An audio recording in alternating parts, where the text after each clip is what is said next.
Well, the Vice President also visited flood victims in Rivers State. Yemi Osinbajo says the federal government will immediately begin shore protection projects to prevent future flood disasters. Uche Okoro was there and now reports.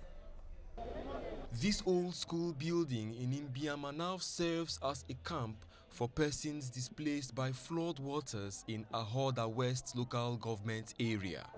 Faces of its inhabitants tell the story of people who have lost all hope of finding a lasting solution to the recurring disaster. But the visit of Vice President Professor Yemi Osinbajo gives them hope that there may just be light at the end of the tunnel.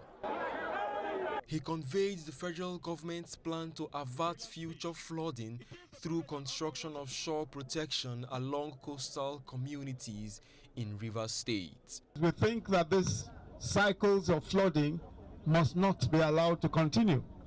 There must be a way of checking these constant cycles of flooding. As you, of course, I'm sure many of you know that in 2012, it was even possibly much worse than this. But here we are again 6 years after, in more or less the same situation. We must be able to contain this. We must be able to prevent this from happening. Part of what we need to do is to build more canals. We also need to dredge. We have to dredge these rivers so that the rivers themselves are not overflowing all the time.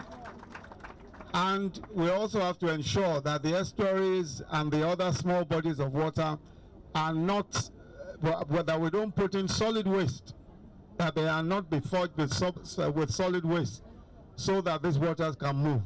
All of these are the responsibilities of government as well as our own responsibilities also as citizens. But you can be sure that we're going to stand with you and we will work with you every inch of the way.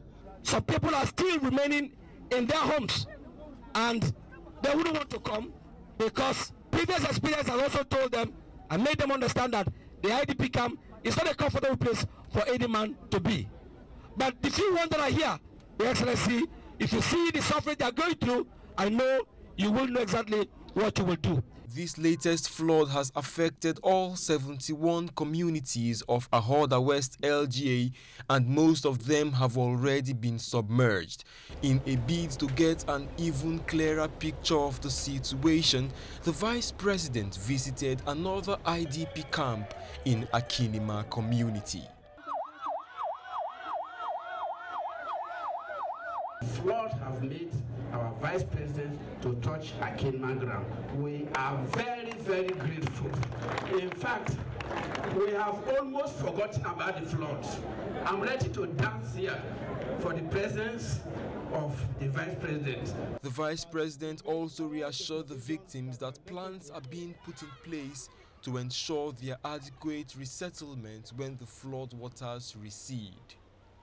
Uche Okoro, TVC News, Ahoda West, Rivers State.